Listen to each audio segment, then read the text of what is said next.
Hi Scorpio, welcome to your end of May 2021 General Tarot Update. It's Raina here. So the big news in town is that we're having a lunar eclipse on May 26th, and it's at 5 degrees of Sagittarius, and that's your second house. Well, you know, I will say, since it's such an early degree, a lot of you may experience this actually in your first house of the self. If that's the case, if you experience it in your first house, this can be major change in your life. And Scorpios, being a fixed sign, tend to struggle with change. Even when you want to change, you may feel this resistance to do so, as if that would, open up a whole new can of worms. So the great thing about lunar eclipses is it can, be a catalyst agent and help to remove things from your life, but also do so in a way that you don't have to feel like you're putting yourself on the limb, and that if something were to go wrong afterwards, that you would blame yourself. Why did I do this? Everything was just fine. Why did I have to upset the apple cart? And so if it comes from the outside, it may be kind of an illusion of sorts, because even with eclipses, they may be preordained by you, before you got here, that you were going to have certain turning points in your life, certain shakeups to your to areas of your life. And so it can be something that dramatic, although again, I don't like to hype it, because there's every possibility that you would be like, okay, I'm waiting for this big change to arrive, and it doesn't do so. But even if it seems like nothing is happening, you can use that time as something that you do consciously on your own, as kind of like a guidepost, or and something to encourage you to bring about needed changes. For the rest of you, for the early degree Scorpio Sun and Rising, this is going to fall in your second house of earned income, and this could be like a big change to your finances. But it might, people think, oh my gosh, I'm going to lose all my money. No, I mean, you could actually see a breakthrough in your finances where you're able to earn money more easily. It's funny, I get the Four of Pentacles. Ugh, these cards get sticky.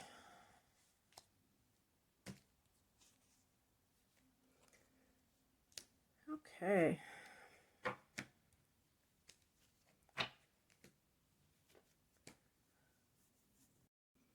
So the heart of the matter is the Ace of Swords, and this is a card of seeing things as they really are. So it could be like coming out of a fog, coming out of denial. This is a card of winning or a victory coming from a very difficult situation that you had to rise above. And with those two cards on top, I don't know how many of you had a lawsuit or anything. This isn't, those cards do not relate to lawsuits, but I'm just saying. So in the past position, we have the Four of Pentacles, and this is, you can see the person holding on to their money. And sometimes this can simply be that they are really managing their resources quite well, that they have financial security. And with that clarification card, maybe you have managed to hold on to money that you had the possibility of being tricked out of. And who was tricking you? I don't know, but the higher message is saying that this is a card of betrayal. So perhaps you don't want to view something that way. If this was a family member, and they were at, I don't know, like there's no way of knowing exactly how the transaction went about, but the spiritual message is to really absorb the fact that this person did something to betray you. So if this was a financial advisor, if this was in the workplace, or if this was a spouse, in any of those scenarios, you may not want to admit that to yourself because you have feelings for that person. I'm not just talking about romantic. I'm talking about any kind of relationship, a family member. It just may feel like too painful to even consider that a family member would have cheated you. So it's easier to look at it from the standpoint of, this must be a big misunderstanding or something like that. But even in that sort of scenario, the Ace of Swords is showing that you are finally coming to terms with this betrayal. And because you had a good grasp on your material resources, it didn't come to the point of affecting you adversely like it could have. So there's kind of a bright spot in all of this. What crosses you is the Wheel of Fortune. And I was like thinking in my head, because the Wheel of Fortune is connected to Jupiter. And Jupiter is currently in Pisces. But I was thinking, oh yeah, that's right. It's in Aquarius. And it's squaring off to Scorpio, so it might be creating friction because it's a square. And now I realize, yes, it's in Pisces, but it's going retrograde in June. So the fact that I'm picking it, and it's like, I didn't pick it in the reversed position, but I read it like a reverse card because of the position that it occupies. So this can be like maybe during the Jupiter retrograde, something that you are trying to, put across. This might be a good time to review it because perhaps you're trying to move forward and it's like one step forward and two steps back. The Mercury retrograde will end on June 22nd. The Jupiter retrograde will start on like June 20th. So it's not starting until the third week in June, but still, it's still going to continue for several months. So that's not a problem. It's just that there may be things that seem that they're not gelling with you, like that you're not aligned with. And one of the good things that you can do is have an understanding within yourself of when to be persistent and when to kind of like let it go. Because if you keep pushing something and it still doesn't yield itself to you, that might be a good sign. That might be a sign that it's not really for you, and then you can just accept that. You don't have to feel like you have to do it anyway, because sometimes people think, I have to make this happen no matter what, and they just keep doing it over and over again, and they don't see that they're meeting with resistance. And I am by no means saying that you should never just persevere with something. I'm saying if you notice that you keep coming across roadblocks, that you really look at that and say, is this something that I'm truly aligned to? Is this what I really want? Or do I think that I should do this thing, whatever it is? What's coming in is the Seven of Wands. This is a card of standing your ground. The wands represent fire energy, which represents, standing in your own authenticity, your own sovereignty, your essence, not some pale reflection of somebody else. And if someone is trying to do something to you, and maybe it's not necessarily personal, they could just be trying to do something in general. Like, for instance, if someone is stealing your jewelry, who happens to live in your household, and they're a heroin addict, they're not stealing your jewelry because they dislike you.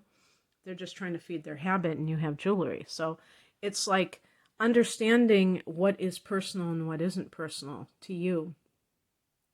But it really doesn't matter. This is not about being defensive, although it can be. So, and sometimes I feel like, especially when it's in the reversed position, but in the upright position, it's like you may have to, it's like fighting back, but it doesn't mean in a very haywire kind of way. Fighting back simply means that you're not allowing somebody to walk all over you. That doesn't sound like something that a Scorpio person would typically do. You're a very, you seem like a sign that is very secure in your own sense of self for the most part. But in some cases, there may be blind spots, or maybe people that have that seem to have that power over you, and you kind of don't handle it very well. So knowing, what your weakness is certainly a good thing, because then you can say no. There's the nine of wands is like, setting boundaries. But I think that this is kind of in a similar vein, because there's that saying, you teach people how to treat you. So if somebody like insults you and you just sit there quiet and let them do it quietly, and let them do that, they're going to say, oh, sounds like that person doesn't have an insult level. Okay, maybe I'll try something worse next time. But if you say, whoa, wait a second, why are you talking to me like that? And you just really nip it in the bud. To me, that's the Seven of Wands. It doesn't mean that you're picking up a weapon and, flailing around with it. It just means that you have a sense of your own dignity, and that you're standing for it. And this can apply to anything, even if this is a monetary issue. With the Four of Pentacles, if this has to do with work, like salary disputes, that could be the same thing. I mean, some of you are having that lunar eclipse in the second house, and it really could. And even in the first house, it could really alter the way that you carry yourself, the way that you perceive yourself and promote yourself. Okay. The outcome card is the Three of Pentacles. This is a card of teamwork. It's also a very good money card. So we got the Three and the Four of Pentacles. This is, it's interesting. It's a symbol of the womb.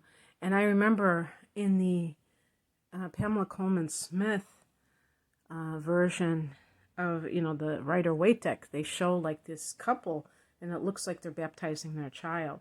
So, I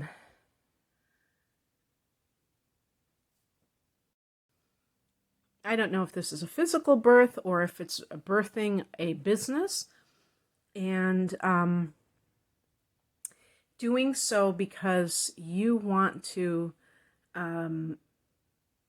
create your own foundations. Maybe you have been relying on the outside world, and as the Ten of Swords shows, other people can betray you. Of course, Scorpio knows that all too well, and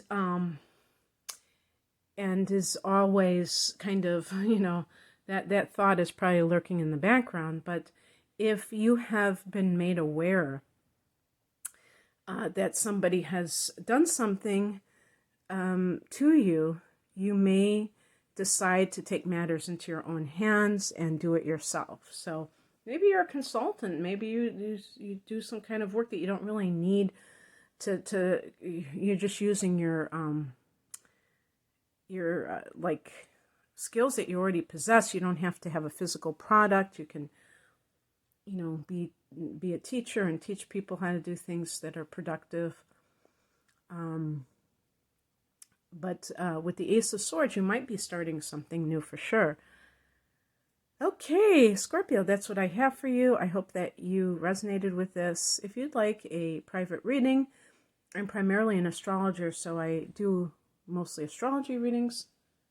You can find out more information at the link below. Thanks for watching. Take care. Bye.